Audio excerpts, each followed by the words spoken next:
Hello, everyone. My name is Vanessa Donnelly. I'm 34 years old. I serve in the U.S. Navy in Virginia, and I'm also a single mom to my 5-year-old son, Miles. Today, I'm going to tell you my story about the years my own family looked down on me, compared me to others, and talked about me like I was always the loser. And that disrespect is exactly where everything began. The first thing my mom said when I walked into my parents' house in Toledo was, "Shoes off, Vanessa." The carpet's new. Not high. Not how was the drive. Not how's Miles. Just the carpet. I nudged the door shut with my hip because my hands were full. One duffel, one tote bag, and my son Miles, who was half asleep and still clutching his little blue dinosaur like it was classified property. "Hey, Grandma," I said, keeping my voice light. My mom glanced at Miles like she was checking a grocery item for bruises. "He looks tired." "He's 5, I said. Tired is his brand." My dad was in the living room pretending to watch football. I say pretending because his eyes were on the driveway every time headlights passed. He was waiting for Kara. He always waited for Kara. I set Miles down, and he immediately ran toward the kitchen because he remembered my mom kept snack packs in the same cabinet like it was a family tradition. "Don't touch anything, buddy," I called after him. He yelled back, "I'm hungry." "Same," I muttered. I had kept my uniform on because I'd driven straight from base, and I wasn't about to change clothes in my childhood bedroom like I was 12 again. Plus, I'd learned a long time ago that if you show up looking too casual, my sister would treat it like proof your life was falling apart. If you show up in uniform, she treats it like you're showing off. There is no winning with Kara. There is only surviving Kara. My mom hovered around the dining room, adjusting napkins like the table was about to host a presidential summit. She wasn't hosting a summit. She was hosting my sister and her rich husband. That was apparently worth linen. "Where's Ray?" I asked because my dad's name is Ray, and my mom talks about him like he's a furniture brand. "He's right there," she said, as if I'd asked where the refrigerator was. Ray didn't look up. "Hey, kiddo." I walked over and gave him a quick hug. He patted my back twice. That was the full emotional budget for the evening. "You hungry?" he asked. "Always." He nodded like that was normal. Then his eyes drifted toward the window again. I didn't take it personal. Not anymore. Miles came back with a snack pack, and my mom clicked her tongue.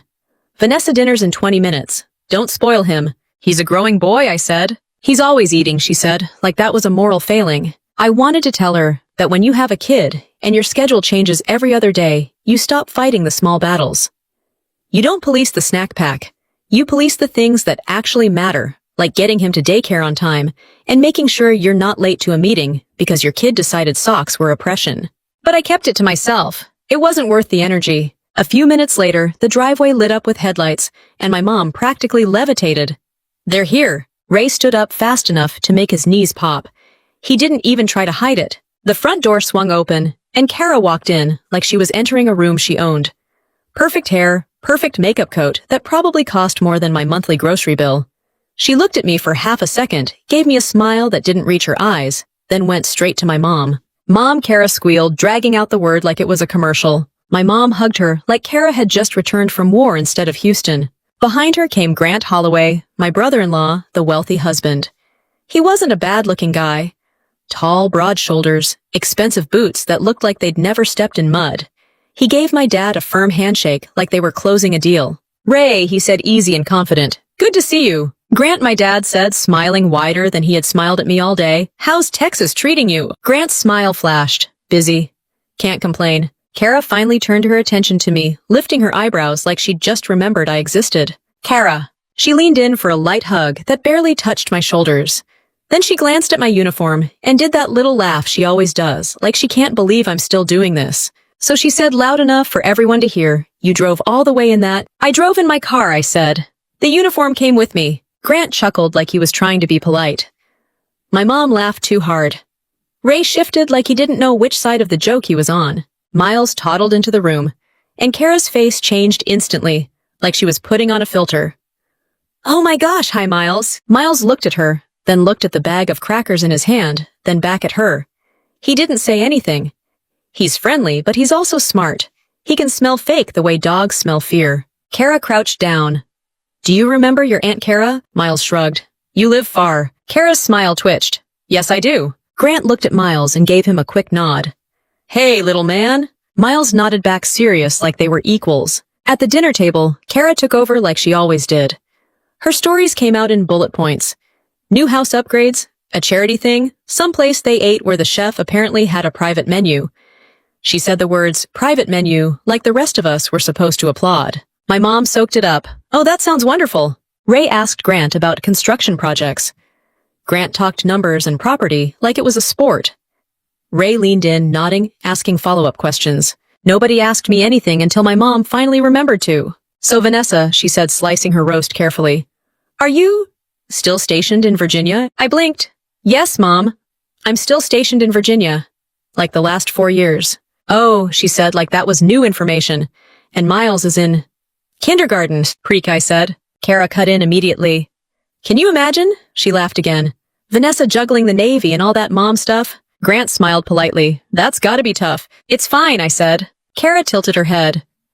Is it though, because every time I see you, you look tired? I am tired, I said. That's what happens when you raise a kid and have a job. Kara sipped her wine and smiled. Right, a job. That word landed exactly the way she wanted it to. Like my career was a part-time hobby, I refused to quit. I chewed my food and kept my face neutral. Neutral is a skill you learn in the military. Neutral keeps you employed. Kara leaned back in her chair like she was settling into a show. I'm just saying not everyone is cut out for that life.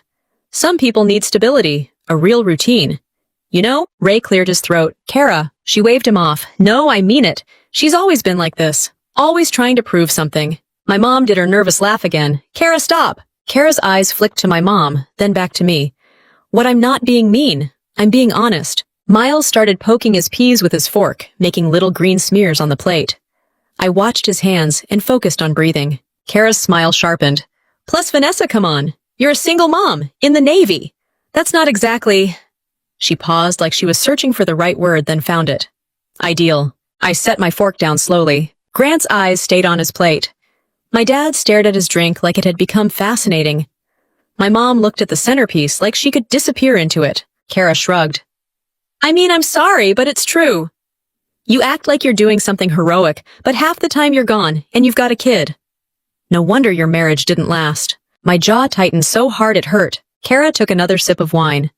And I'm not trying to be cruel, Vanessa. But you've got to admit it. She looked around the table like she wanted backup. She's basically a useless Navy single mom.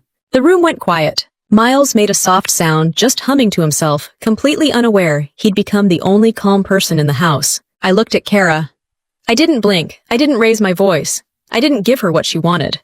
I picked up my napkin, wiped Miles's hands where he'd smeared peas onto his fingers and said, Buddy, you want some more water? He nodded. I stood, took his cup, and walked to the kitchen like my legs didn't feel heavy. Like my chest wasn't tight. Like my own family hadn't just sat there and let my sister reduce me to a punchline. In the kitchen, I filled the cup and stared at the sink for 1 second longer than necessary. Behind me, I heard Kara's laugh again, lighter now that she'd landed her hit. My mom's voice followed soft and pleading. Kara, please. Then Ray's chair scraped and he said, let's just eat. I walked back into the dining room with Miles's water and set it down in front of him. He smiled at me like I'd solved a major problem. I sat back in my chair, folded my hands in my lap, and met Kara's eyes. She held my gaze with that smug little grin like she'd reminded me of my place. I didn't give her a reaction, but something in me shifted anyway, quiet, sharp, and final, while my sister kept smiling and my family kept pretending nothing had happened. I kept my eyes on Kara long enough to make her smile fade. Then I looked down at Miles's plate, like peas were suddenly the most important mission on Earth. Eat 2 bites, I told him. He frowned. They're green. Correct, I said. That's how you know they're healthy. Kara let out another little laugh. The kind that said she'd already moved on, because in her head she'd won.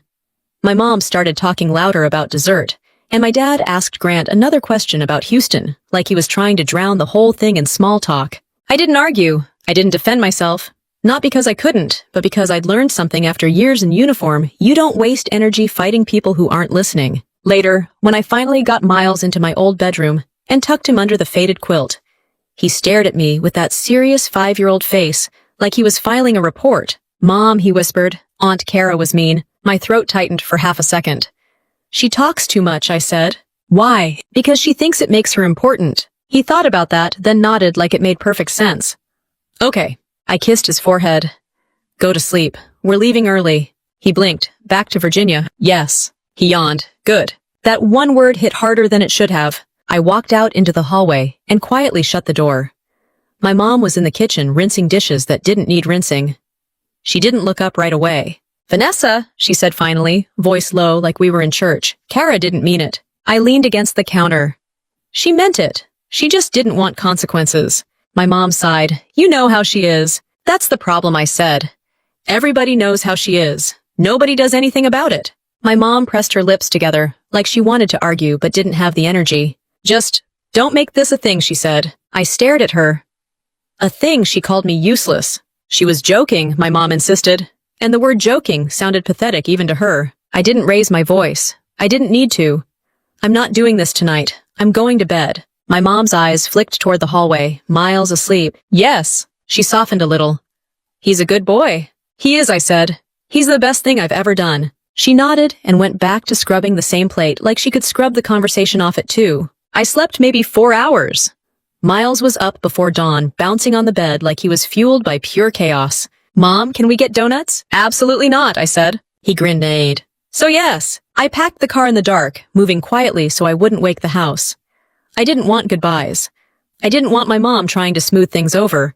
I didn't want Kara offering a fake hug, and Grant doing his polite businessman handshake. We rolled out of Toledo while the sky was still gray. On the highway, Miles fell back asleep with his dinosaur tucked under his chin. I drove with one hand on the wheel and the other gripping my coffee like it was life support. My phone buzzed once at a red light, a text from my mom. "Be safe." That was it. No apology. No, "I'm proud of you." Just be safe, like I was driving into a storm instead of back to base. Fine. By the time we hit Virginia, the traffic got stupid, the sky got brighter, and my Navy brain switched back on. Schedule, time hacks, daycare drop-off, meeting times, everything in its place. I dropped Miles at daycare, outside the gate, signed him in, and knelt to adjust his little backpack straps. "You're staying today," he said, suspicious. "Yes." "And you'll come back?" "Yes." He stared at me like he was doing a full integrity check. "Promise." "I don't make promises I can't keep," I said. "I'll be back." That satisfied him. He ran off toward the blocks without looking back. Kids are savage like that. I walked to my car and sat for a second, with my hands on the steering wheel, breathing. Then I pulled onto base like nothing in Ohio had happened, because that's the thing. The Navy doesn't care about your sister's mouth. The Navy cares if you're on time. At the Region Legal Service office, my day hit me like a wave. Emails, calendar invites, a stack of folders on my desk that multiplied overnight like rabbits. I was halfway through my first cup of coffee when Captain Whitaker popped her head into my office. She didn't knock. She never knocked. She believed in efficiency and accountability, and she had no patience for nonsense. "Donnelly," she said. "Ma'am." She stepped inside, shut the door behind her, and scanned me like she was doing a readiness inspection. "You look like you drove all night." "I drove most of it," I said. Miles slept. I did not. She nodded like that was expected. "Sit." I sat. Captain Whitaker was a tall woman with silver hair pulled tight and eyes that missed nothing. She'd been in long enough to spot a problem before it became a crisis. She didn't do warm hugs or motivational posters. Her version of support was telling you the truth before life did. "I got your FitRep draft," she said, flipping open her folder. "It's solid, but the board package is due soon. Don't get distracted." "Yes, ma'am." Her eyes narrowed. "You're distracted right now." I didn't deny it. That would have been stupid. "Family trip?" She leaned back slightly. "Bad." I chose my words carefully. "My sister has opinions." Whitaker made a face like she'd swallowed something sour. "Of course she does." I almost laughed. Almost. She tapped the folder. "Keep your personal life personal. Don't let it bleed into your work. Especially right now." I nodded. She studied me for a second longer. "You okay?" That question coming from her meant something. I gave her the honest version that fit in a professional box. "I'm fine." Whitaker didn't accept easy answers.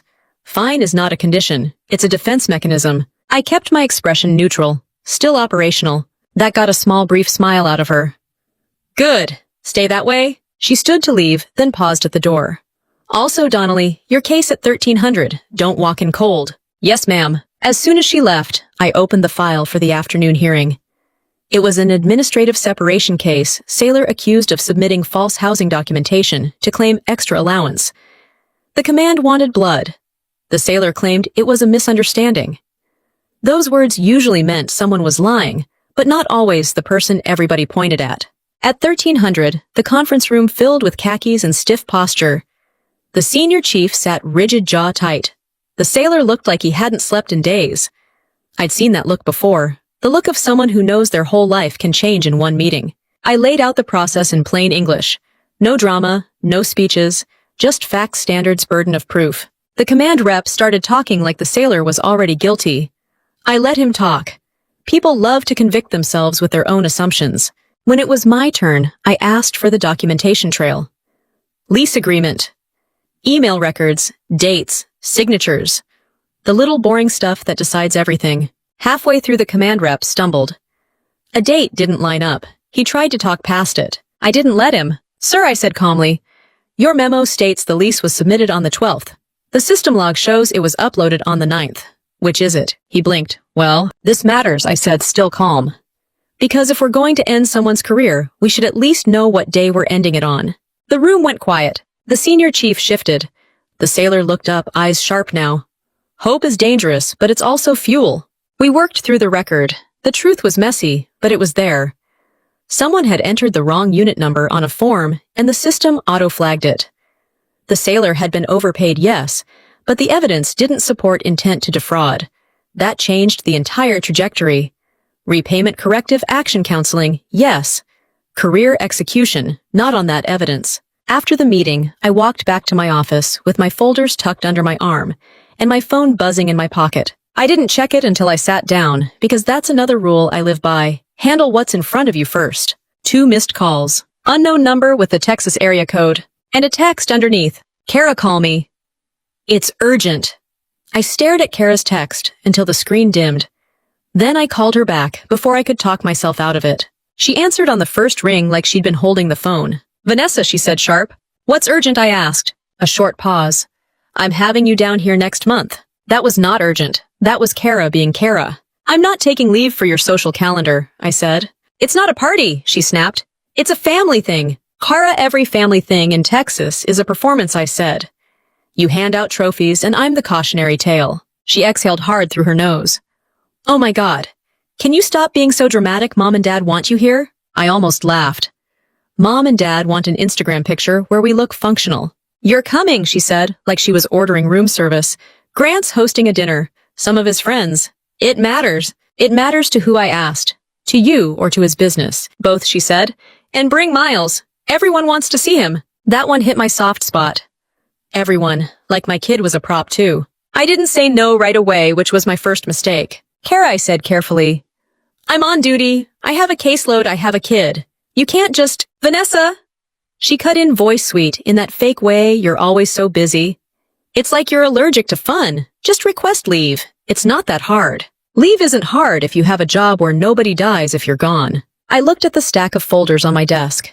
Then I thought of Miles, who'd been asking why Grandma never came to Virginia. I thought of him hearing Kara's tone at dinner.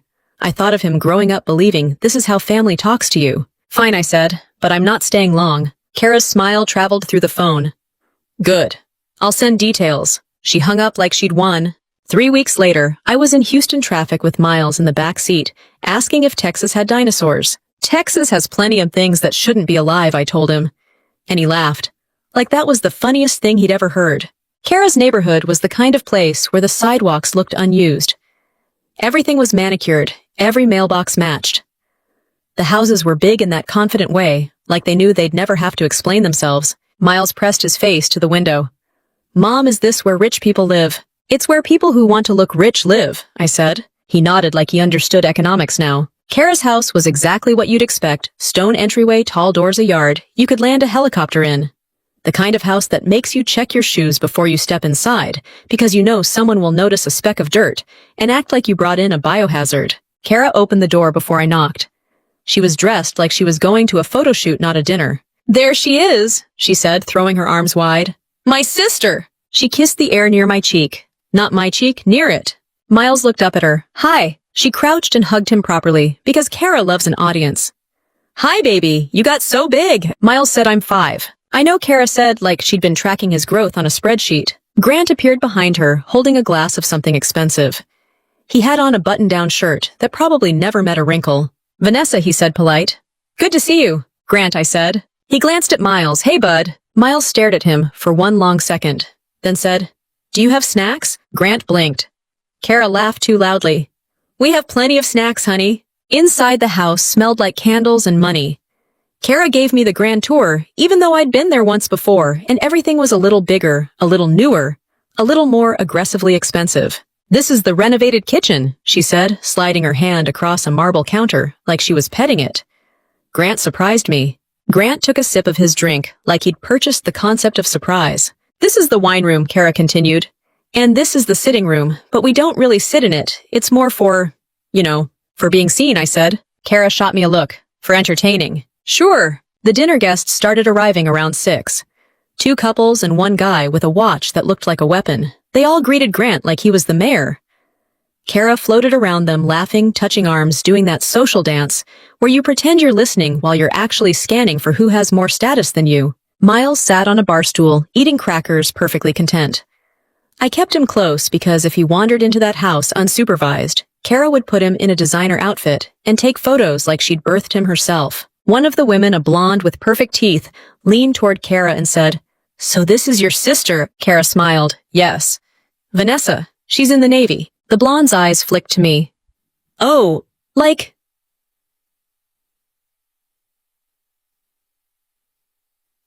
"Active duty?" "Yes," I said. Kara jumped in. "She's always been into that tough girl thing." I turned my head slowly. "It's called a career." Kara laughed like I'd made a joke. "She's a single mom too," she added, "and it wasn't necessary." "It never is." She said it like she was adding a fun fact about an unusual pet. The blonde made a face like she didn't know what to say. "Wow, that must be a lot." "It's fine," I said, for the millionth time in my life. Kara's smile sharpened. "Is it though? Because I don't know how you do it." Grant would never let me struggle like that. Grant's mouth twitched. "We take care of each other." Kara leaned into him, like she'd just proven a point. Dinner was served in a dining room, so formal, it made my parents' Ohio table look like a picnic. There were place cards. Actual place cards. Kara had my name written in a script font, which felt like insult and effort at the same time. Miles's place card had a little dinosaur sticker. That part was cute. I'll give her that. As soon as everyone sat, Kara launched into her favorite topic, Kara. She talked about charity events, travel, and how busy Grant was. Grant talked about contracts and development, and some property deal that made the other men nod like they were in a secret club. Then Kara turned the conversation toward me like she was aiming a spotlight. "So, Vanessa," she said, smiling bright. "How's the Navy treating you?" There it was, the setup. "It's work," I said. "I like my job." Kara tilted her head. "Still doing that legal stuff?" "Yes." "Oh my God," she laughed.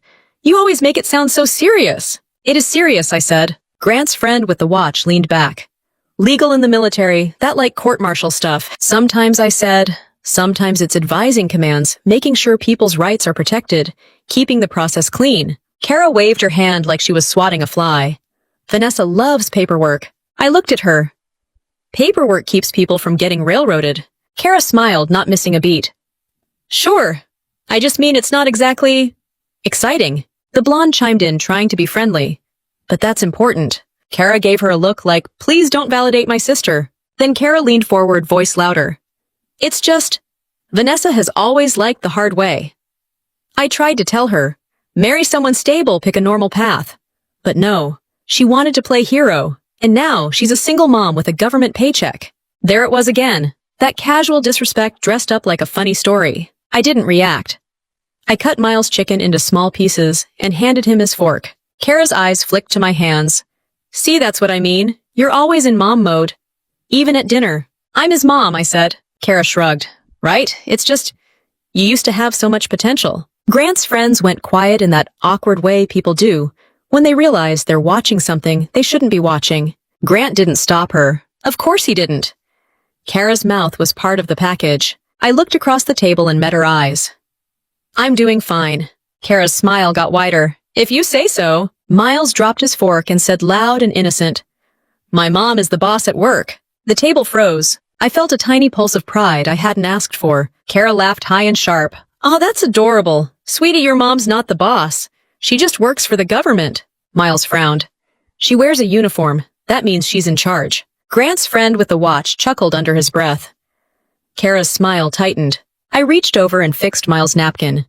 "Eat your dinner," I told him gently. Kara lifted her wine glass like she was closing an argument. Anyway, she said, I'm just grateful I made better choices. I swallowed the urge to say something that would get me thrown out of the house. Instead, I stood. Miles needs the bathroom. Kara blinked. There's a restroom, right? I've got it, I said, and I took my son's hand and walked out. My heart beating steady, my face calm, because the last thing I was going to do was give Kara the satisfaction of watching me crack in her palace.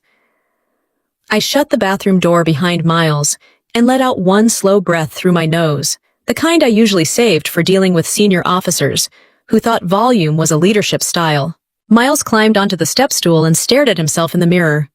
Aunt Kara was being weird. She's always weird, I said, turning on the faucet. He washed his hands like he was doing a science experiment. She said, you're not the boss. I handed him a paper towel. Sometimes people say dumb things when they feel insecure. Miles considered that. Is she insecure? I almost smiled. Yes. He nodded like he'd just solved it, hopped down and grabbed my hand. Can we go home now? Soon, I said. We have to be polite first. He groaned like politeness was a punishment. Honestly, same. When we walked back into the dining room, Kara had already regained control of the conversation. She was laughing too loudly at something Grant's friend said, leaning into Grant's shoulder like she was trying to fuse herself to him. Grant smiled in that polished way, pleasant, distant, checked out. I sat back down and kept my face neutral. Miles climbed into his chair and started eating again, like nothing had happened. Kids have an incredible ability to move on from nonsense. Adults collect it like souvenirs. Kara glanced at me, eyes gleaming. Everything okay? Fine, I said. She held my gaze like she wanted to see a crack.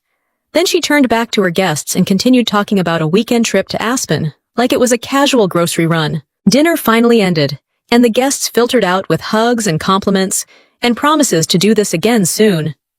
Kara soaked it up. Grant walked them out with that firm handshake and a smile that didn't reach his eyes. Once the house quieted, Kara's whole posture shifted. Her shoulders dropped half an inch. The smile faded. She rubbed her temple like she had a headache. You can stay in the guest room, she said to me already, sounding tired. I booked a hotel, I said. Miles sleeps better when I can control the noise. Kara's eyes narrowed. Wow, okay. It's not personal, I said. It's parenting. She gave a small laugh that had no humor. Right. Because everything with you is always the hard way. I didn't answer. I buckled Miles into his car seat and drove to the hotel while he hummed to himself completely unfazed. I wished I had that level of emotional insulation. The next morning, I took Miles to a little park by the hotel. Kara didn't come. Grant didn't call. Nobody asked if we got in okay or if Miles slept. Kara sent one text, lunch at 1. Don't be late. At lunch, she was back in host mode. Cute outfit, perfect hair. Smiling like we weren't related. She had picked a restaurant that was very obviously designed for people who liked being seen. Lots of glass. Lots of expensive light fixtures. Lots of people talking about money with their whole chest. Miles ate fries and asked questions about the fish tank. Kara sipped sparkling water and leaned forward. So she said, Did you think about what I said last night? I looked up. Which part? The part where you insulted me, or the part where you congratulated yourself? Kara's smile twitched. Oh my God, you're so sensitive. I'm not sensitive, I said. I'm tired. There's a difference. She rolled her eyes. I'm just saying, Vanessa. You could have had an easier life. I have a life, I said. It's fine. Kara's gaze flicked to Miles. Well, I hope he doesn't grow up resenting you. My hand tightened around my water glass. Don't talk about my kid. Kara held up her hands like she was the victim. Relax. It was a joke. It wasn't funny, I said. For a second, her expression hardened. Then she slapped the smile back on because a server walked by. That's Kara. Always performing. We left Texas the next day. Miles slept almost the entire drive to the airport, and I felt my body relax the second the plane took off. It wasn't that I hated my sister's house. It was that I hated who I became in it, quiet, careful, constantly swallowing words. Back in Virginia, life snapped into place like a uniform buttoning up.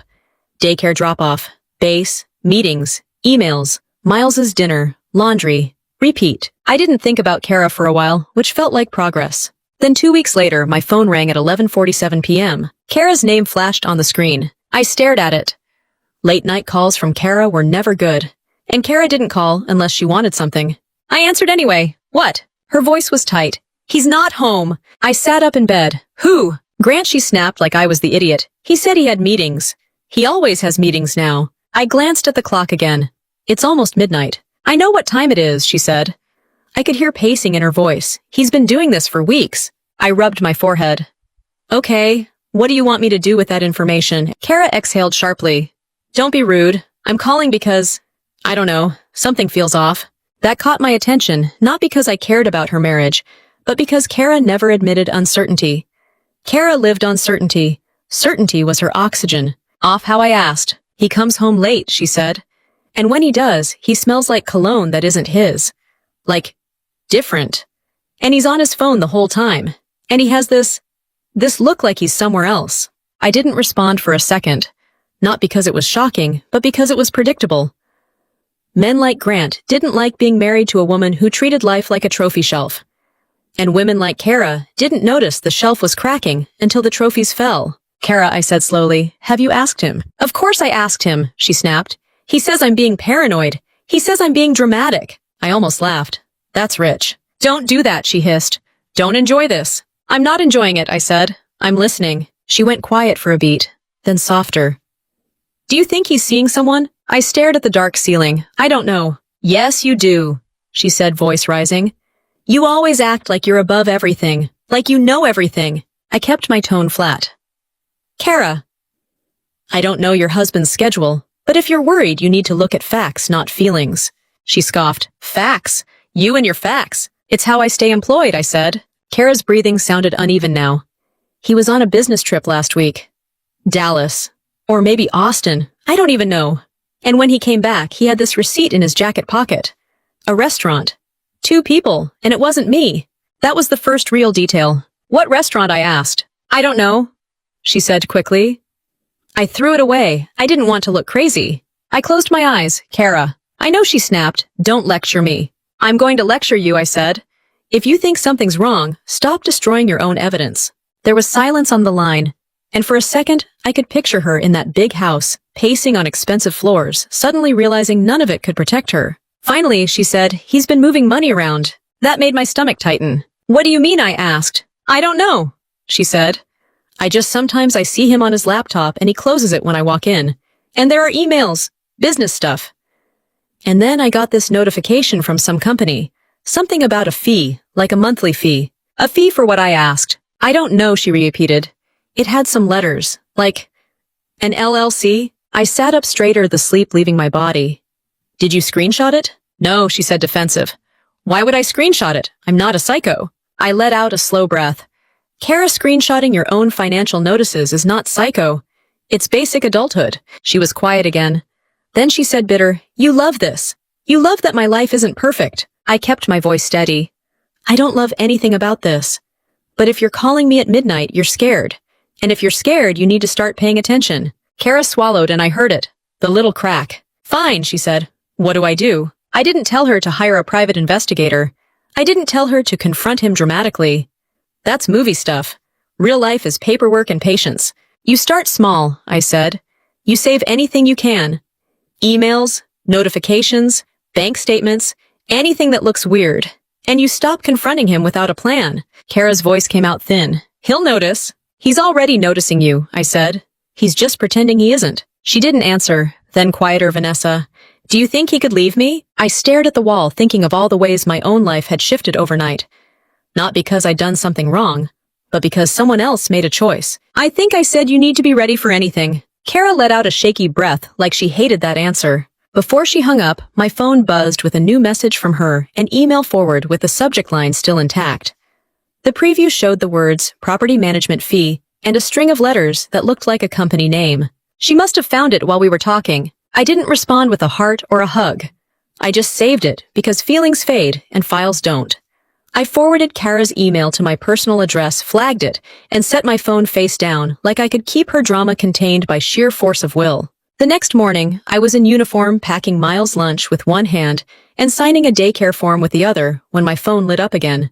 Kara. At 7:12 a.m. That alone was enough to tell me this wasn't another, he's late again, complaint. I answered, what happened? Her voice came out high and breathless. My card got declined. I paused mid-sandwich. Which card? All of them, she snapped. My debit, my credit, even the one he put in my name. It just beeped and said denied. In front of everyone. I pictured Kara in a Texas grocery store, standing under bright lights, holding organic whatever, with strangers watching her swipe a card that didn't work. Kara could handle a lot of things. She could not handle embarrassment. "Where are you?" I asked. "In the parking lot," she said. "I'm sitting in my car, and I can't breathe." "Okay," I said, keeping my voice flat. "Breathe. In through your nose. Out through your mouth. Don't talk to me like I'm your sailor!" She snapped, then immediately started breathing anyway. I leaned against the counter. Miles was watching me like he knew the tone. I gave him a small smile and mouthed, "It's fine." It wasn't. "Kara," I said, "have you called the bank?" "I did," she said. "They said there's a hold." "A hold, Vanessa." "They wouldn't tell me why. They said the account owner has to—" "The account owner," I repeated. She went quiet. That was the answer. "Grant," she said smaller. "It's Grant. He's the primary." My stomach tightened. "Okay, go home." "I can't go home," she snapped. "He's home. He texted me to come home." "That's exactly why you'd go home," I said. "But you don't go alone if you think it's going to get ugly." "It won't get ugly," she insisted too fast.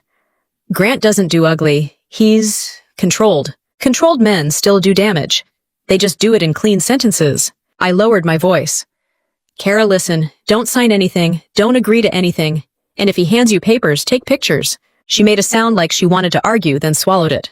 "Fine." I hung up and stared at Miles's lunchbox like it had insulted me. Miles tugged my sleeve. "Mom, are you mad?" "I'm thinking," I said. "About work. About family," I corrected. He frowned. "Family is loud." That was the most accurate thing anyone had said in weeks. I dropped Miles at daycare, walked back to my car, and sat there for a full 30 seconds with my hands on the wheel. Then I pulled out my phone and texted Kara one line. "Do not delete messages. Screenshot everything." She didn't reply. 3 hours later, she called again. This time she wasn't breathless. She was shaking. "He has a lawyer," she said. I closed my office door. "Slow down. Where are you?" "In the house," she whispered. "In the kitchen. He's in the study." "Is he there with someone?" "Not physically," she said. "But his lawyer is on speakerphone. Like I'm a contractor he's firing." That image made my jaw clench. "What did he say?" I asked. Kara's voice cracked. "He said we need space. He said I should stay somewhere else for a while." "For a while," I repeated. "And he said, it's best if we keep things civil," she said, like she was quoting him word for word. And then his lawyer said something about an agreement, something about terms. "Did they give you papers?" I asked. "Yes," she said. "They put a folder on the table, like they planned it." "Of course they planned it." "What's in it?" I asked. "I don't know," she whispered. "I didn't open it yet." "Open it," I said. "And take photos." Kara exhaled sharply. "Vanessa, I feel sick." "I know," I said. "Do it anyway." I heard rustling, then a sharp inhale. "Oh my God," she said. "It says I have to move out." I kept my tone calm. "It's a proposal, not a court order." "It says the house is his," she said, voice rising. "It says the accounts are his. It says he's offering me a monthly payment if I sign and waive." She choked on the word. "Waive rights. Community property rights," I guessed. "Yes," she snapped. "How did you—" "Because rich men don't suddenly go broke," I said. "They just start writing scripts where you're the extra." Kara made a sound between a sob and a laugh. "This can't be happening." "It's happening," I said. "You need to focus." "He's acting like I'm crazy," she whispered. "He keeps saying I'm being dramatic. He keeps saying don't make this a thing." I almost smiled, and it wasn't humor. It was recognition. My mother's favorite line coming out of Grant's mouth. Same playbook, different house. "Kara," I said, "where are your personal documents?" "What?" "Passport, birth certificate." "Social security card," I said. "Do you know where they are?" She hesitated. "In the safe." "Do you have the code?" "Yes." "Get them," I said, quietly. "What are you saying?" she snapped, panic rising. "That I'm leaving. I'm saying be prepared," I said. "Do you have somewhere to go tonight?" Kara went silent. That told me everything. "Vanessa," she said, voice low and furious, "he can't just throw me out. I'm his wife." "He can try," I said. "And the first move he made was cutting your access. That's not about love. That's about control." Kara's breathing got fast again. I gave up everything for him. I didn't respond to that, because she had given up things, and she had also used her perfect life as a weapon. Both could be true. Then her voice shifted. He said something else. "What?" Kara swallowed. He said your life is a warning." I froze. "Excuse me?" "He said he never wanted a marriage like yours," she whispered. "He said he didn't want to end up with a wife who plays soldier and thinks she's tough." My hand tightened around my phone. "Kara," I said, slow repeat, exactly what he said. She hesitated, then spit it out like poison. He said, "Your sister is a useless Navy single mom. I'm not going to let you become that." Silence filled my office. For a second, I couldn't hear anything but the hum of the air conditioner and my own breathing. Then something in me went cold. Not anger exactly, not even hurt, just clarity. "Kara," I said, "listen to me." That sentence. That's not just an insult, it's leverage. He's using your fear of becoming me to control you. Kara's voice cracked again. "I hate you right now." "I know," I said. "You hate me because it's easier than facing him." She made a choking sound. "He told me to pack." "Okay," I said. "Pack essentials only. Documents, medication, a few clothes, anything sentimental you can't replace. Take pictures of everything valuable in the house." "That's insane," she whispered. "It's smart," I corrected. I could hear footsteps in the background, and Kara's voice dropped to a whisper. "He's coming. Keep your phone on you," I said. "Do not leave it on a counter, and don't argue. The goal is to get out with your options intact." Kara didn't answer. I heard the faint click of a door opening on her end, then Grant's voice low and controlled. "Kara, are you on the phone again?" Her breath caught. I stayed silent, listening. Kara forced her voice steady. "I'm talking to Vanessa." There was a pause. I could practically hear him smiling. "And what is Vanessa going to do?" Grant said, calm as ice. "Write you a strongly worded memo." My fingers dug into my palm. Kara didn't respond fast enough, so Grant filled the space. "Pack what you need," he said. "We'll keep this civil. The driver will be here in 20 minutes. "A driver? Of course." Kara whispered into the phone, "Vanessa, hey." Then the call cut off. I stared at my screen for 1 second, then I stood up so fast, my chair rolled back into the wall. Across the office, sailors were laughing about something in the hallway, normal life moving on. I grabbed my keys, my notebook, and my calm face, because I couldn't do anything from Virginia in real time. But I could make sure Kara didn't get steamrolled by a man who thought money made him untouchable. I tossed my notebook into my bag, walked out of my office, and stopped so abruptly in the hallway that a second-class petty officer almost ran into me. "Ma'am, sorry," he said, stepping back. "It's fine," I said automatically, then turned and headed straight for Captain Whitaker's office. Her door was open. Of course it was. Captain Whitaker didn't believe in closed doors, unless someone was being counseled or fired. She looked up from her computer. "Donnelly." "Ma'am," I said. "I need to request short notice leave." "Family emergency." Her eyes narrowed. "Define emergency." "My sister's husband just cut off her access to money and told her to leave their house with a lawyer on speakerphone," I said. "She's driving back to Ohio." Whitaker's expression didn't soften, but her tone dropped. "Are you directly involved?" "No, ma'am," I said. "I'm not representing anyone. I'm just trying to keep her from making a stupid mistake." Whitaker studied me for a beat. "Your sister, the one who runs her mouth?" "Yes, ma'am." Whitaker's mouth twitched. "Of course." She tapped her pen on the desk once. "You can take 48 hours. Not a week, not a Texas recon mission. 48 hours. "Yes, ma'am." "And you keep your nose clean," she added. "No social media, no public scenes, and you do not under any circumstances practice law outside your lane." "I won't," I said. "I'm not licensed in Texas." Whitaker nodded, satisfied. "Good, go." I walked out, already pulling my phone up to book flights, then stopped when I saw the daycare reminder on my screen. Miles's class picture day tomorrow. Of course it was. I called the daycare first, then my babysitter, then my neighbor who owed me a favor after I jump-started her car last month. The reality of being a single mom is that you can deploy a whole plan in under 10 minutes, but it always costs something. Money favors guilt, pick one. By 5 p.m., I had Miles picked up, fed and asleep, a suitcase half-packed, and my brain running on pure logistics. Kara texted me a photo at 8:06 p.m., a pile of boxes by a front door. Sharpie labels, her clothes, shoes, personal. Then a second photo, a folder with a law firm letterhead. Then a third, a close-up of a paragraph with the words, "WAVE and spousal support," underlined in yellow, like Grant's lawyer thought Kara was a third grader. "Kara, I'm on my way to Ohio. Mom says come now." I stared at the screen. She hadn't said please. That was Kara's version of humility. "I didn't fly to Texas." It wouldn't help. The scene already happened, and Kara was already out. What she needed now wasn't a hero entrance. It was a plan. I replied, "Don't sign anything. Don't talk to his lawyer alone. Keep all texts.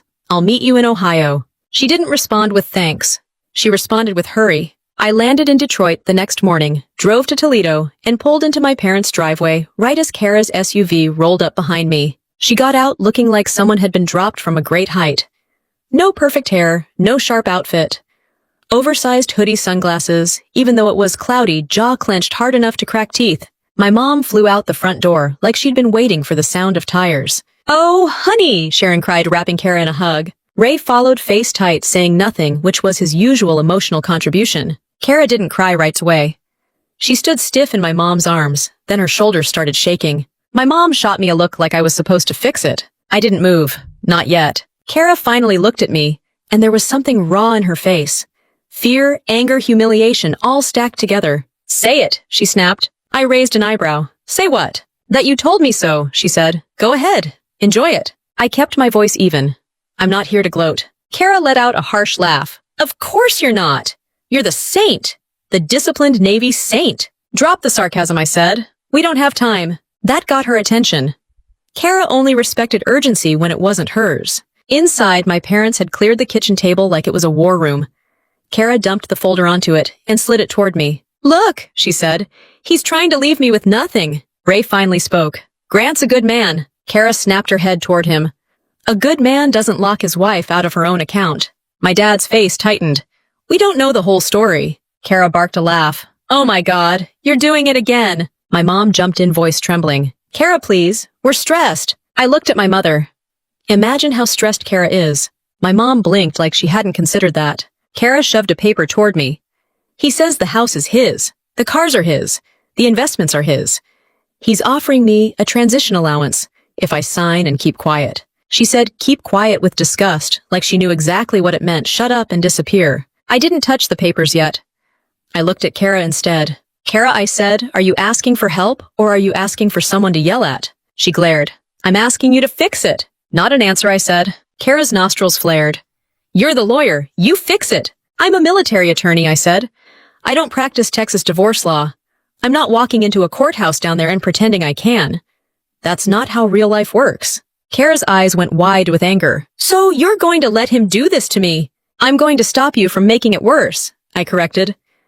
"But you need an actual Texas family law attorney." Kara slammed her hand on the table. "He already has one." "Good," I said. "Then you get one too." My mom leaned in.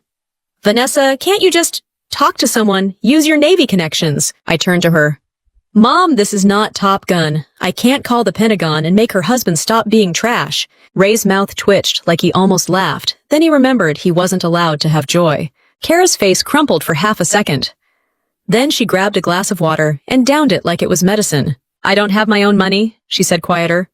He cut me off. "Okay," I said. "We handle that first. Basic needs." Kara stared at me. "So you will help?" I held her gaze. "I'll help with strategy and paperwork. I'll help you get the right people. But you're going to follow rules." Her jaw tightened. "Rules?" "Yes," I said. "Because you're emotional right now, and emotional people make expensive mistakes." Kara's eyes flashed. "You think I'm emotional? You're the one who never—" I cut her off. "Rule 1, you do not contact Grant unless it's through counsel or documented in writing. No late-night calls. No screaming. No, I gave you everything speeches." Kara's lips parted like she wanted to argue. "Rule 2. I continued, you do not sign anything, not a single page. Not just to show good faith. Nothing." Kara swallowed. "Rule 3. I said you give me everything. Every text, every email, every notification, every account you know about, every weird fee, every LLC name. No hiding, no, I didn't think it mattered." Kara's face went pale. "He has companies. A lot of them." I didn't pay attention. "Start paying attention," I said, "because the details are how he's winning." My mom wiped at her eyes. "Vanessa, can't we just keep this private, the church?" I looked at her. "If you say the church one more time, I'm going to start charging rent for living in your fear." Ray cleared his throat. "Vanessa." "No," I said, still calm. "They've let Kara talk to me however she wanted for years, because it was easier. I'm not doing that now." Kara stared down at her hands. Her nails were chipped. I'd never seen her with chipped nails.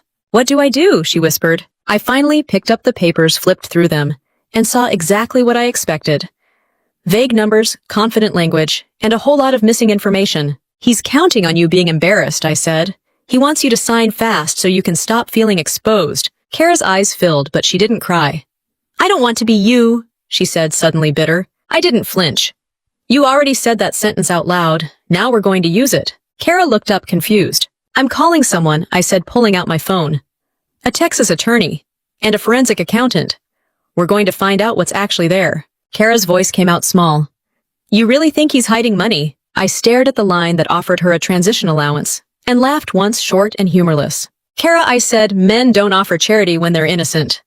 I stepped out onto my parents' back porch with my phone pressed to my ear because if I stayed in that kitchen one more minute, I was going to start handing out citations for nonsense. The late fall air in Ohio was cold enough to wake me up.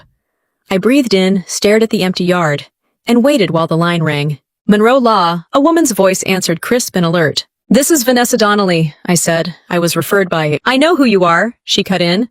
Mark Davidson texted me. He said you're organized and stubborn. That's the nicest thing anyone's said to me all week, I replied. Alicia Monroe gave a small laugh. Your sister is Kara Donnelly Holloway. Yes, and her husband is Grant Holloway, she said like she already didn't like him. Yes. Okay, Alicia said. I'm licensed in Texas. I handle high-asset divorces. Your sister is going to hate the process. Good, I said. She needs humbling. Alicia chuckled again. All right, I need the basics. Marriage-length kids, what's in her name, what's not, any agreements. I looked through the papers Kara slammed down. Marriage is 8 years, no kids. There's a postnup. She didn't read it. Alicia made a sound like she'd heard that line 1,000 times. Of course she didn't. And he cut her off, I added. Bank access, cards, everything. Alicia's tone sharpened. That's the real emergency. We may need temporary orders to force access to marital funds for living expenses. I nodded, even though she couldn't see me. What do you need from us? I need documents, not feelings. Statements, tax returns, account numbers. The postnup property addresses the L. LC. Names any emails with weird fees, she said. I also want a timeline. I can build that, I said. I'm sure you can, she replied. But you're not representing her.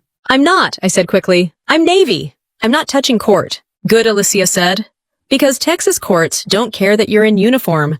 They care about whether you're licensed. That was the first time in days I felt like I was talking to an adult. One more thing, Alicia added. If he offered her money to sign and stay quiet, I want that in writing. It's in the agreement, I said.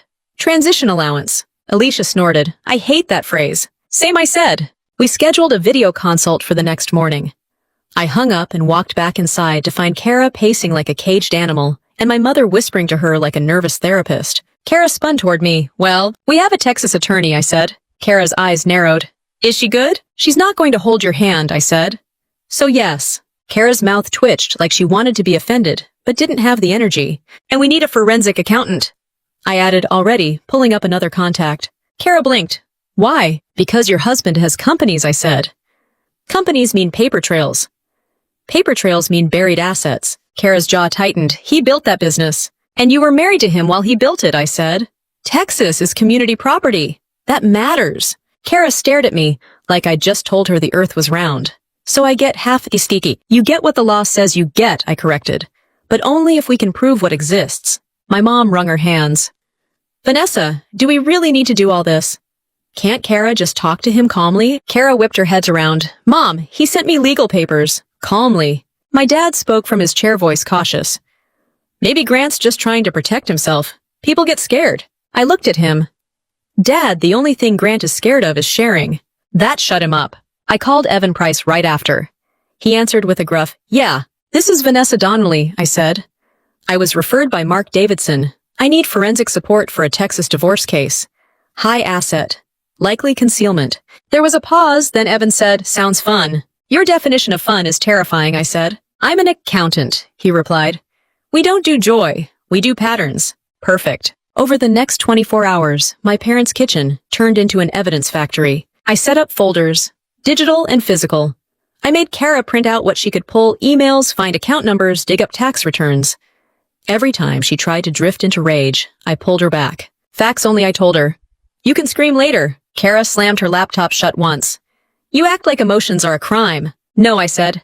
Emotions are just useless in court. That made her glare, but she opened the laptop again. We found the postnup in an email thread from 3 years earlier with the subject line, just paperwork. Kara had signed it electronically. Why did you sign this? I asked. Kara's face flushed. He said it was for liability, business protection. And you believed him, I said, not as a question. Kara snapped. I trusted my husband. I didn't pile on. The evidence was doing that for me. Evan joined by video call that evening. He wore a plain shirt, looked half asleep, and somehow still seemed sharper than everyone in the house combined. Okay, he said, scrolling through what we uploaded. Holloway Construction, Holloway Development, Holloway Holdings, lots of Holloways. Classic. Kara leaned toward the screen. That's normal. Evan didn't even look up. Normal for hiding. Kara bristled. Excuse me? Evan finally looked at her. Ma'am, I'm not insulting you. I'm explaining reality. Multiple entities can be legitimate. They can also be used to move money like a shell game. Kara swallowed. So he's hiding money. Evan shrugged. I don't know yet. But I know where to look. He pointed at a line item on one bank statement.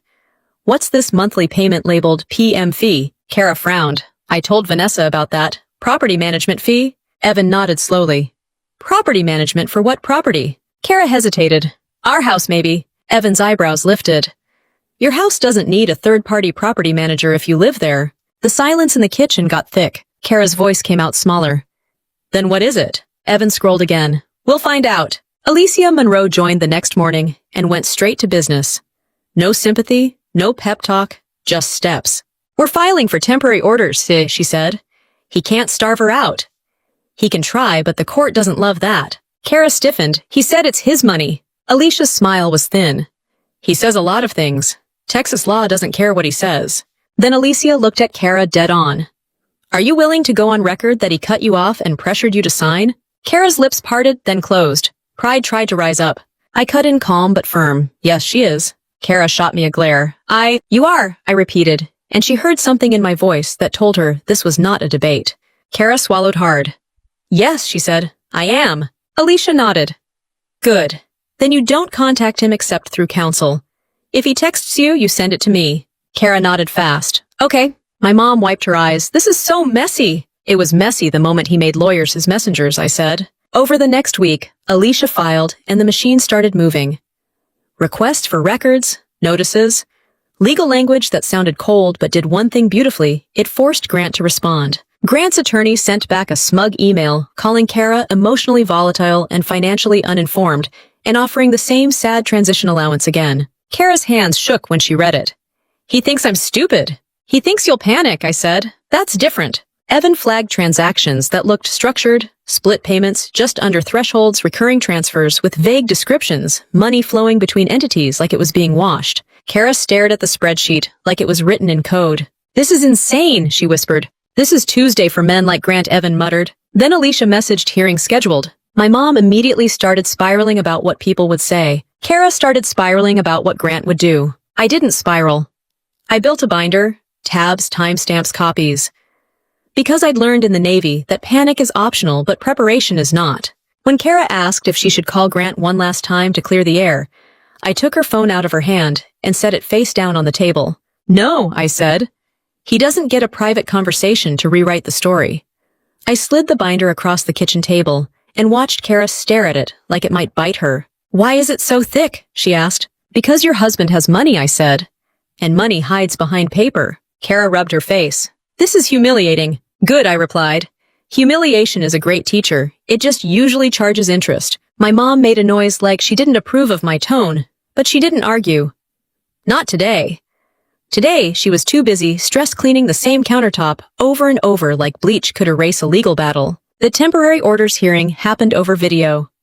Kara sat in my parents' dining room with her laptop propped on cookbooks, hair pulled back, no makeup, wearing a plain sweater that didn't scream, I'm rich. It was the most honest I'd ever seen her look. Alicia Monroe appeared on screen in a navy blazer, calm and sharp. Grant's attorney Caldwell showed up in a suit that looked like it had never seen a real problem. Grant wasn't on camera. His square was black with his name typed in. Of course he didn't show his face. He liked control. Faces are harder to control. The judge was direct, asked basic questions, focused on access, not drama. Alicia made a simple argument. Grant cut Kara off, pressured her to sign, and she needed temporary support and access to documents. Caldwell tried to make Kara sound unstable. She's emotionally volatile, he said, voice smooth. She's exaggerating. My client has offered fair transitional support. Transitional support, I muttered under my breath, like she's switching phone plans. Kara shot me a look. The judge asked one question that mattered. Did he restrict her access? Caldwell tried to dodge. The accounts are primarily in my client's name. The judge's eyes didn't change. That's not what I asked. Alicia calmly held up the agreement page on screen. Your Honor, he offered funds only if she waived rights and agreed to move out. That's pressure. The judge issued temporary relief enough to cover basic living expenses and ordered certain financial documents produced. It wasn't a grand victory. It was just the first time in weeks Kara could breathe without begging Grant for air. When the hearing ended, Kara let out a shaky laugh. He looked mad. You didn't see him, I said. I could feel it, she replied. That was the first time she'd said something that sounded like a person, not a performance. Then, because the universe loves timing, my phone rang. Daycare. I stepped into the hallway. This is Vanessa. Hi, Ms. Donnelly, the director said. Miles has a fever. He's not feeling well. My stomach dropped. I'll be there. I hung up and went back into the dining room. I have to go, I told my mom. My mom blinked. Go where? Miles is sick, I said. I'm driving back tonight. Kara's eyes widened. You can't leave. You have Alicia, I said. You have Evan. You have a court order now. You'll survive. Kara's mouth twisted like she wanted to scream, but she held it in. That was progress. Ray spoke quietly. Vanessa, you've done enough. I looked at him. I've done what I always do. Handle it. I grabbed my bag, drove straight to Virginia, and walked into daycare with that familiar tight feeling in my chest that every parent knows the mix of worry and irritation because your kid is sick and you can't control it. Miles was curled up on a little Matt Cheeks flushed dinosaur tucked against his chest. Mom, he mumbled when he saw me. I got you, I said, scooping him up. He was warm, too warm. We went home. He fell asleep on the couch after some children's medicine and a cold washcloth. I sat on the floor beside him with my laptop open because life didn't pause for fevers. Kara called that night. I didn't answer. She called again. I still didn't answer. Finally, she texted, Why are you ignoring me? I replied, Miles is sick. Talk to Alicia. She didn't like that. Kara, I need you. You're the only one who understands this. I stared at the message and almost laughed. The only one. The same Kara who couldn't even say my job without rolling her eyes. I typed follow the plan. Kara he posted a picture. That got my attention. Not because I cared about Grant's social media, but because Kara cared. Kara lived for the illusion. I wrote what picture. She sent a screenshot. Grant at some event in a suit, smiling with a group of people. The caption was something bland about great night with great partners. Kara, he's acting like nothing is happening. I typed back, that's the point. Kara called again. Against my better judgment, I answered, keeping my voice low so I wouldn't wake Miles. What I said. Kara sounded wired. He's trying to make me look crazy. My friend in Houston said people are talking. Kara, I said, stop chasing what people are saying. I can't. She snapped. My whole life is. She caught herself, then exhaled. He's painting me like I'm unstable. I kept my voice flat. Let him. Court doesn't run on gossip. Kara's breathing sped up. I want to text him. I want to tell him he can't do this. No, I said. Vanessa, she whined, and it was the first time I'd heard her sound like a kid who didn't get her way. Kara, I said slower, every time you text him emotionally, you give him something he can use. He deserves it, she hissed. He deserves consequences, I corrected. Not your feelings on a silver platter. Kara went quiet, then said bitter, You act like you don't have feelings. I have plenty, I said. I just don't hand them to people who want to weaponize them. She sniffed. I'm going to send one message. Just one. I sat up straighter. Kara, don't. I already started typing, she said. I closed my eyes. Of course she did. Kara, I said, if you send anything, screenshot it first and send it to Alicia immediately. What she snapped. Because if you're going to make a mistake, at least make a documented mistake, I said. And don't threaten him. Don't insult him. Don't mention the other woman. Just state facts. Kara laughed once sharp. Since when do I do facts? Since your bank account stopped working, I said. There was a pause. Then she said, fine. I stayed on the line and listened to her breathing, waiting. A minute later, she whispered, I sent it. What did you say? I asked. Kara's voice was low, almost proud. I said, I know what you did. You moved things. You told me it was safer to put assets under someone else's name. I'm not signing anything until you give full disclosure. My stomach tightened. I said carefully, Kara, what exactly did you mean by under someone else's name? She hesitated. He said it once, like a year ago. He was bragging about how smart he is. He said, if you put things under someone else's name, no one can touch it. He was talking about a property. I leaned back against the wall, suddenly wide awake. Did you just put that in writing to him? Yes, she said, defensive, because it's true. That, I said slowly, is the first useful thing you've done in this entire situation. Kara went silent. I continued, send that screenshot to Alicia right now, and do not send anything else. Kara's voice trembled. What if he replies? He will, I said. And it doesn't matter what he says. It matters what he admits, Kara whispered. He's going to come after me. I glanced at Miles sleeping on the couch, his little chest rising and falling. You're not alone, I said, and I meant it in the only way I ever meant anything through action. Kara texted the screenshot a minute later. I forwarded it to Alicia and Evan with one line. This may be the thread. Evan replied almost immediately, now that is interesting. Alicia replied, do not let her message him again. I stared at the screen, then at my sleeping son, then back at the screen, because in my world, there wasn't a clean line between being a mother and being the person who refused to let bullies' family or wealthy husbands rewrite reality. I printed Kara's screenshot and slid it into the front pocket of my binder like it was a weapon, because in court words are weapons when they're written down. Miles's fever broke the next day, and he went back to acting like nothing had happened, which is a gift kids have. Adults keep score. Kids just want snacks. I dropped him at daycare, went straight to base, and walked into my office like a normal person. I answered emails. I sat in on a meeting. I nodded at the right times. Then I stepped into a quiet corner and checked my phone every chance I got. Alicia messaged first. Alicia, we're pushing Discovery hard. That text changes the angle. Then Evan. Evan, I ran public records on the property hint. Found something that doesn't match their everything's in Grant's name story. My pulse picked up. I called Evan on my lunch break and shut my office door again. Talk. Evan didn't waste time. Your sister's message said assets under someone else's name. That's vague, but it's enough to aim. I pulled Grant's known LLCs from Texas, SOS filings, then matched mailing addresses and registered agents. Okay, I said. 1 Alnia. LLC. Holloway Ridge Management uses a property management firm as its mailing contact, he continued. That same firm shows up on those PM fee payments Kara forwarded. I leaned forward. So the fee is real. It's real, Evan said. But it's not for their primary residence. What is it for? I asked. Evan paused like he enjoyed the suspense, which is an accountant's version of being dramatic. Colorado, he said. I blinked. Colorado. Yep. Aspen area, he said. Not a hotel, not a timeshare, a property, condo. My stomach tightened. Kara had been bragging about Aspen like it was a dream. Meanwhile, Grant had apparently made Aspen a business expense. How do you know it's Grant? I asked. I don't know. It's Grant personally on the deed, Evan replied. Because it's not. The sentence hung there. Whose name? I asked. Evan exhaled. A woman named Talia Mercer. I stared at my desk. Not because the name meant something to me. It didn't. But because this was the moment where the story stopped being divorce is messy and became this man built a maze. Is she a business partner? I asked. Evan let out a short laugh. If by business partner you mean someone he's using as a shield, then sure. My throat went dry. How is it connected? Deed records list this buyer as Mercer Peak Holdings, Evan said. Registered agent traces back to the same network as Grant's other entities. Same attorney group. Same mailing pipeline. And the condo's property tax bills, guess who pays them? I didn't have to guess. Evan answered anyway. Holloway construction accounts. Not directly, of course.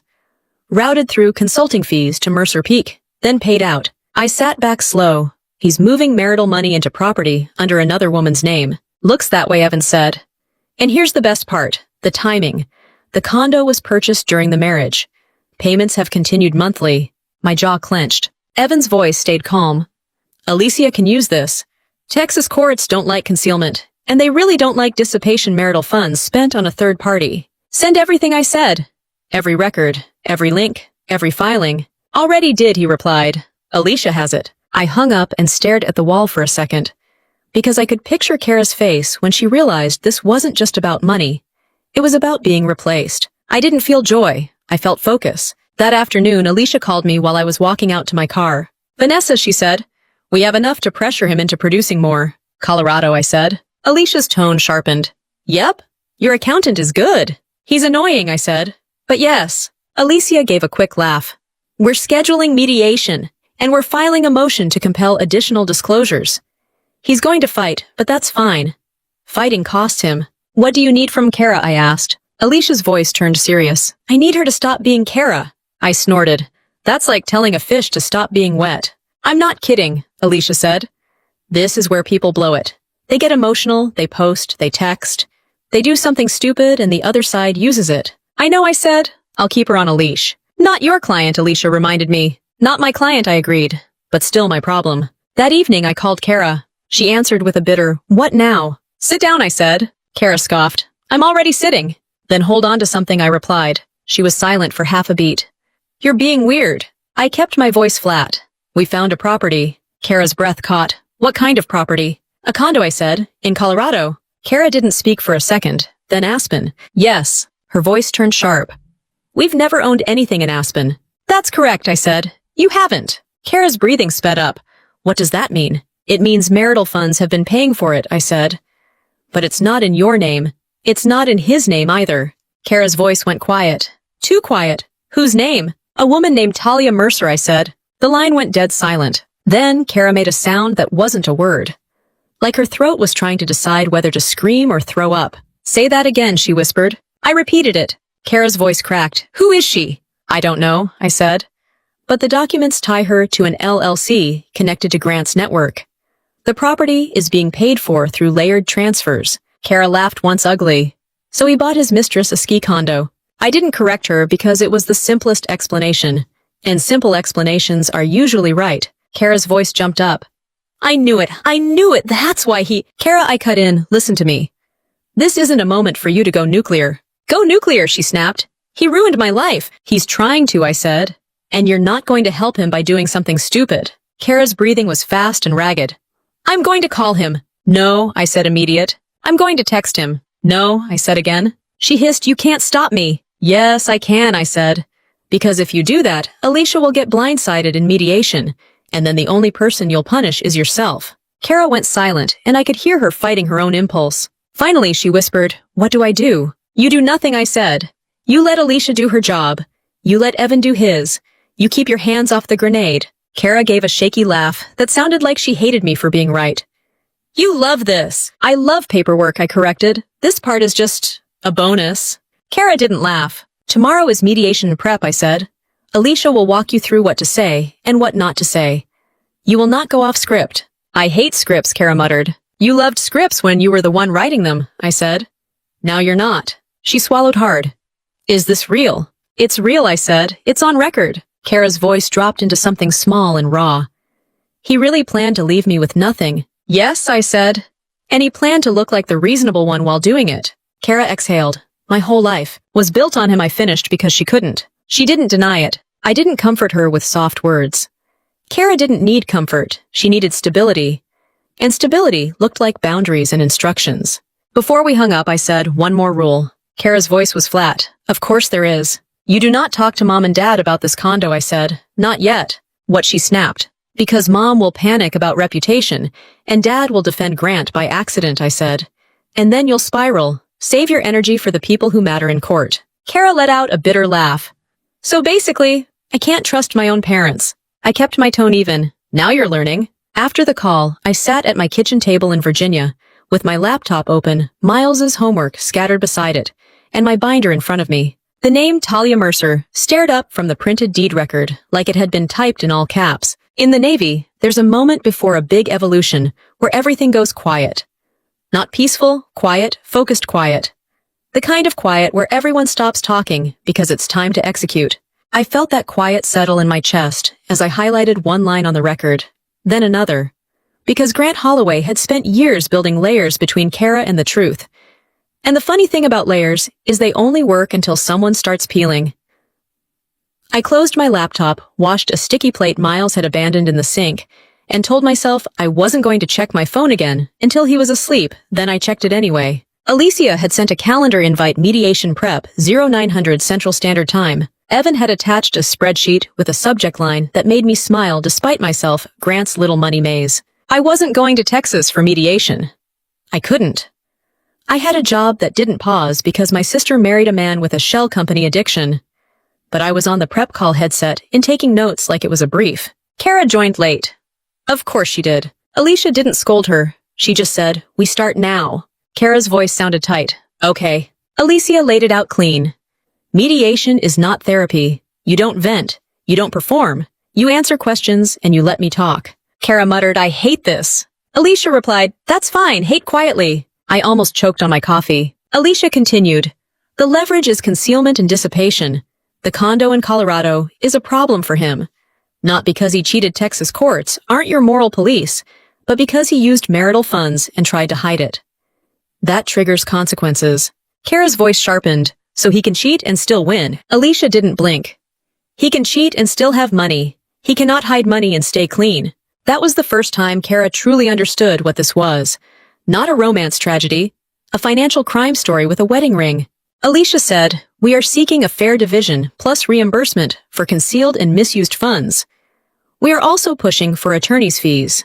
Kara exhaled. "Okay." Then Alicia said the thing Kara didn't want to hear. "We are not seeking to destroy him." Kara snapped. "Why not?" "Because your goal is to get out with your future intact," Alicia said. "Revenge makes people sloppy." I didn't speak, but I felt that land. Kara's whole personality was built on winning visibly. This process demanded she win quietly. That was her nightmare. By the end of the prep call, Kara sounded drained, but steadier. Alicia sounded exactly the same as when she started, calm, sharp, mercilessly practical. Evan texted me after. "If Grant's smart, he settles. If he's arrogant, he tries to explain spreadsheets to a judge." I replied, "He seems arrogant." Evan, "Great. Judges love arrogant." The day of mediation, I had Miles's breakfast on the table, my uniform on, and my phone propped against a mug, like I was running operations out of my kitchen. Miles stuffed cereal into his mouth and said, "Mom, why are you staring at your phone?" "I'm supervising," I told him. He squinted, like a boss. "Exactly," I said. Kara called during my drive to base. I put her on speaker. "Are you in the room?" I asked. "Yes," she said, voice low. "Grant is here. He looks normal, like this is a meeting about paint colors." "That's his comfort zone," I said. "Don't let it get in your head," Kara whispered. "He keeps smiling at me like I'm stupid." I kept my eyes on the road. Let him smile. Smiles don't change documents. Alicia's voice came through in the background. "Kara, phone away. Now!" Kara muttered, "Okay," and the call ended. I walked into my office, sat down, and tried to do my actual job. I reviewed a command policy draft, answered a question from a junior officer, signed off on an administrative memo. Normal day, except my sister's life was being negotiated in Texas, while I was telling someone they needed to fix their leave paperwork. At 11:18 a.m. my phone buzzed. "Alicia, they're offering more. Still low, we're holding." At 12:40 p.m., Alicia Caldwell is pushing the "she contributed nothing" argument. I reminded him, Texas doesn't grade wives. At 1:05 p.m., "Evan, they're trying to claim condo as investment property unrelated. That's cute." At 2:17 p.m., Alicia, Grant is getting uncomfortable. At 3:03 p.m., Alicia, new offer includes lump sum plus monthly support for 18 months plus fees. Still not accounting for dissipation. I stared at the message, then typed hold. She didn't need my permission, but I knew what still not accounting meant. He was trying to buy silence without paying for the lie. At 4:11 p.m., Kara's number popped up. I answered, stepped into a quiet corner, and said, "Talk." Her voice was shaking, but not with panic this time. With anger that had direction. "He's denying everything," she whispered. "He said Talia is a business associate. He said the condo is structured. He said I'm misunderstanding." I kept my tone flat. "What did Alicia say?" "She slid the deed across the table," Kara said, and I could hear it, Alicia's style. "Simple, clean, deadly." Kara swallowed. Then Grant said something stupid. My eyebrows lifted. "How stupid?" "He said that property isn't even mine." Like that solved it. I exhaled once, and Alicia responded. Kara's voice dropped into something like awe. She said, "Exactly, that's the problem." I almost smiled. "Good." Kara's breathing steadied. "Vanessa?" I wanted to scream. I wanted to throw my ring at him. "And you didn't," I said. "I didn't," she admitted. "I just sat there." "That's growth," I said. She let out a bitter laugh. "Don't congratulate me. I'm still furious." "Be furious later," I said. "Right now be useful." Kara whispered, "Okay." She ended the call, and I went back to my desk, because that's the other thing I've learned. You can't let someone else's crisis make you careless in your own life. Careless gets people hurt. At 5:36 p.m., Alicia texted, "Alicia, settlement reached. Fair division. Condo accounted for. Fees included. NDA, limited no, gagging her about finances. Signing tonight." I stared at the screen for a long second. Then I exhaled slow. Not excitement, not celebration, relief. Kara called An hour later. Her voice sounded different, flat, stunned. Like she'd been sprinting for weeks and finally stopped. "It's done," she said. "Yes," I replied. "It's done." She waited like she expected fireworks from me. I didn't give her fireworks. She said quieter. He looked at me like I was nothing, like I was replaceable. I kept my voice steady. That's who he is. It's not who you are. Kara swallowed. I don't know what I am. That's your problem to solve, I said, not unkindly. But you have resources now. Use them. There was silence. Then Kara said, you were right about one thing. I didn't jump on it. I just waited. She forced it out. He used you as a threat. He said he didn't want me to become you. I didn't respond. Kara continued, voice tight. And the worst part is, he said it like you were the loser. I held the phone tighter, and Kara's voice cracked. And you're not. That was as close to an apology as Kara could get without choking on it. I said I know. She let out a shaky breath that sounded like she hated that I didn't argue. Over the next month, Kara stayed in Ohio longer than anyone expected. She didn't bounce back into a new perfect life overnight. She tried to, of course she did, but the sparkle was gone. She got a small apartment. She started looking for work. She complained about everything, but she did it while doing the work, not while waiting to be rescued. My parents tried to act like the whole family got through it together. I didn't correct them. I didn't need to win that argument. I went back to my routine. Base, briefs, Miles's daycare drawings, the constant balancing act. One night, after I tucked Miles into bed, he grabbed my sleeve and said, Mom, are you still the boss? I smiled, yes. He yawned, good. Because Aunt Kara talks too much. I know, I said, brushing his hair back. When I walked out of his room, the house was quiet in that simple, honest way. No marble floors, no chandeliers, no fake laughter. Just a small place I paid for a life I built, and a kid who thought his mom mattered. That was the only scoreboard I cared about. And somewhere in Texas, Grant Holloway was learning the lesson men like him never expect to learn. The person you dismiss as useless is the one who reads your paperwork carefully enough to take your power away. If you're into revenge stories, and family drama with real-life stakes, especially the kind where a military woman refuses to be treated like background noise, make sure you subscribe to the channel. New stories drop regularly, and you don't want to miss the next one. Want to miss the next one. Want to miss the next one. Want to miss the next one. Want to miss the next one. Want to miss the next one.